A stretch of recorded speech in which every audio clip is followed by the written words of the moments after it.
What's going on, guys? It's Clutch here, and today we will be going over the top 7 power forwards / centers in the 2020 NBA draft. After doing so much research this past week on the big men in this draft class, it's clear that there are some very talented but also very raw big men throughout the entire draft class. The biggest takeaway was how different my list compared to the other lists created by ESPN and CBS on the top big men in the draft, especially near the top, which shows really how open this draft class is. Tell me what you guys think about these rankings videos, and let's get right into the top 7 big men in the 2020 NBA draft. Number 7, Reggie Perry. Reggie is a 6'10", 250-pound power forward with a 7-foot wingspan out of Mississippi State. This past season in the SEC, he averaged 17 points, 10 rebounds, and 2 assists on 50% from the field and 32% from three-point range. Reggie is a hard-nosed power forward who plays with a ton of effort on both sides of the ball. Reggie can do a bit of everything, whether it's put the ball on the floor, rebound, run the floor, set hard screens, and most importantly, shoot the ball. Even though Reggie only shot the 3-ball at 32% at Mississippi State, he shot free throws at 77% this past season and has a very smooth shooting form.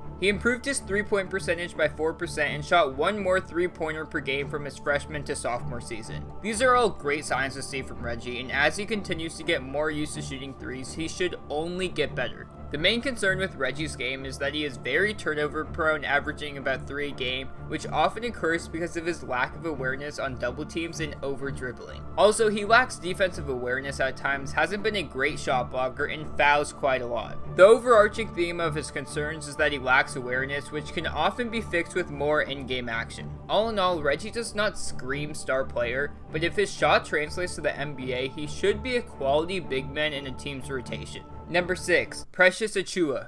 The best way to describe Precious Achiuwa is a ball of energy. He is one of the most athletic players in the entire draft class and uses his athleticism on the defensive side of the ball, in transition, and to beat his man off the dribble. Precious is a 6'9", 225-pound power forward with a 7-foot wingspan, which he uses to crash the boards with force. This season at Memphis, he averaged 15 points and 10 rebounds on about 50% from the field. Precious is not the type of guy to lead his team, but the energy he brings is infectious. Precious is a relatively raw prospect on the offensive side of the ball, but he moves without the ball very well, sets great screens, and can beat his man off the dribble. The downsides about Achiuwa's game is that his shot does not look very good, and it's hard to see him being a 3-point threat. Also, he is very turnover prone, has a terrible shot selection, and only shot free throws at 50% this past season. Even with these weaknesses, with the small ball lineup becoming more popular in the NBA, Achiuwa is the perfect small ball center, and his energy and defense should make him a difference maker early on in his career.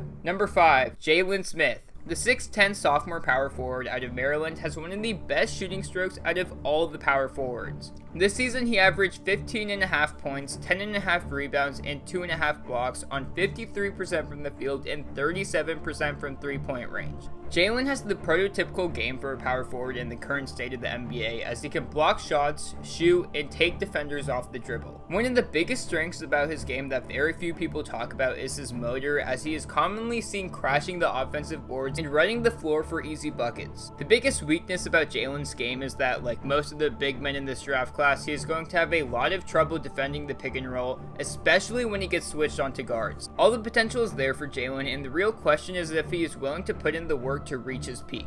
From what I can tell from multiple interviews and articles, Jalen has learned to be a very hard worker at his time at Maryland from his former college teammate Bruno Fernando, who is one of the hardest workers in the entire NBA. So if Jalen can keep that same mentality in the NBA, he has a chance to be a real quality player. Number 4, the man, the myth, Aleksej Pokusevsky. Now notice how he didn't say legend, because that is something he has the ability to be if he wants it. Alec is a 7-footer who can shoot, pass, and dribble like a guard. This past season with the Olympiacos B team, he averaged 10.7 rebounds and 3 assists on only 32% from 3 and about 40% from the field. Now his shooting stroke is incredible and should 100% translate to the NBA, but he does have an awful shot selection, and and is not the best finisher due to his very skinny 200-pound frame. And 200 pounds is being pretty generous actually. Alec is the biggest project in the entire draft, and he has so much potential but needs to gain a good 30 to 40 pounds, increase his motor exponentially, and once again, needs to improve his motor. Alec has all the potential in the world, but his work ethic does not seem to be there on and off the court, which is very concerning for a raw prospect like him. Number 3, James Wiseman.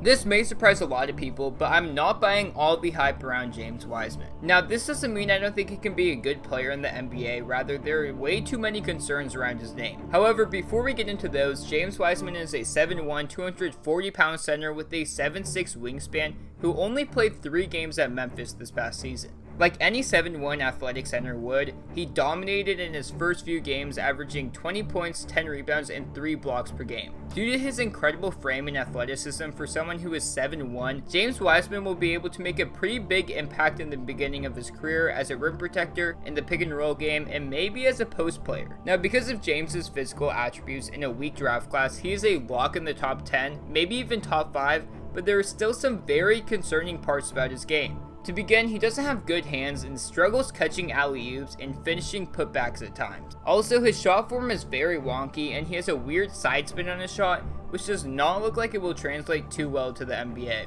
To continue, his instincts on the defensive side of the ball look very poor, and he will probably have issues with foul trouble early on in his career, similar to that of Mitchell Robinson right now. Finally, James has shown in the offseason that he can handle the ball pretty well, but I wouldn't buy into it too much yet because it's really hard to see how him handling the ball is going to fit into his game. And can he take NBA caliber defenders off the dribble without ever doing it in college? I don't know. I really hope the draft combine occurs this year and we could see James Wiseman play against other top prospects, because he's only played 3 games in college and there are so many concerns about his game that could easily be cleared up with a scrimmage or 2. Number 2, Obi Toppin. The NBA nowadays is a layups and 3-pointers league, and that is exactly what Obi Toppin's game consists of. He is a 22-year-old sophomore out of Dayton who can rebound, block shots, and make 3-pointers at a very effective rate. This season he averaged 20 points, 8 rebounds, and 2 assists on 63% from the field and a juicy 39% from 3-point range. Obi has also been able to develop a very effective post game